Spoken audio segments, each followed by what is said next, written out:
ఒక మధ్యతరగతి కుటుంబంలో తండ్రి తన కొడుకుని ప్రయోజకుడిని చేయడానికి అహర్నిశలూ కష్టపడతాడు. వాళ్ల నాన్న కొడుకుని ఉన్నత చదువులు చదివిస్తాడు. కొడుకు పెద్ద సాఫ్ట్వేర్ ఇంజనీర్ అవుతాడు. కాని కొడుకు దృష్టిలో నాన్న అంటే ఎప్పుడూ పాత బట్టలు వేసుకునేవాడే.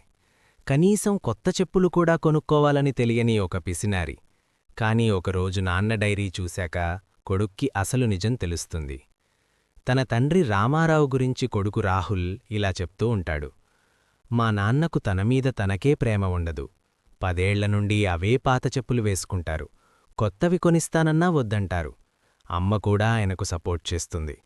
మా నాన్ని చాలా పిసినారి, అసలు పైసలే ఖర్చు చేయరు అనంటాడు. అయితే ఒకరోజు రాహుల్ పెళ్లి నిశ్చయమవుతుంది. పెళ్లిబట్టలు కొనడానికి వెళ్ళినప్పుడు కూడా నాన్న చాలా తక్కువ ధర బట్టలు తీసుకుంటాడు. నాన్నా, అంతా చూస్తున్నారు, కనీసం ఈరోజైనా మంచివి తీసుకో అని రాహుల్ విసుక్కుంటాడు. దానికి తండ్రి నవ్వి ఊరుకుంటాడు. అప్పుడు రాహుల్, ఛ, మా నాన్నవాళ్లు నా పరువు పోతోంది అననుకుంటాడు. అలా పెళ్లి పనులు అయిపోతాయి.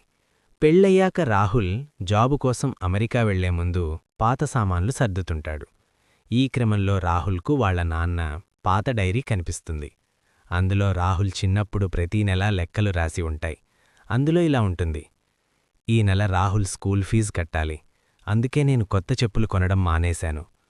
రాహుల్ కాలేజీ ఫీజు కోసం అమ్మ తన గాజులమ్మేసింది, కానీ వాడికి తెలియనివ్వలేదు. నా చెప్పులు తెగిపోయాయి, కానీ రాహుల్కి కొత్త షూస్ కావాలన్నాడు. కుట్టించుకుంటే ఇంకో ఏడాది వస్తాయిలే. చివరి పేజీలో ఒక వాక్యం ఉంటుంది: దేవుడా, నాకేమీ లేకపోయినా పర్వాలేదు, నా కొడుకు మాత్రం ఎవ్వరి ముందూ తలదించుకోకూడదు అనుంటుంది. అది చూసి రాహుల్ కళ్లలో నీళ్లు తిరుగుతాయి. తండ్రి త్యాగం, ఆ త్యాగంలో అమ్మ వెన్నంటి ఉన్న తీరు అతనికి అర్థమవుతుంది. పరుగున వెళ్లి నాన్నను కౌగిలించుకుంటాడు. తన తప్పు తెలుసుకుని ఏడుస్తాడు. ఇలాంటి మరిన్ని కథల కోసం మన ఛానల్ను లైక్ చేయండి, షేర్ చేయండి, సబ్స్క్రైబ్ చేయండి.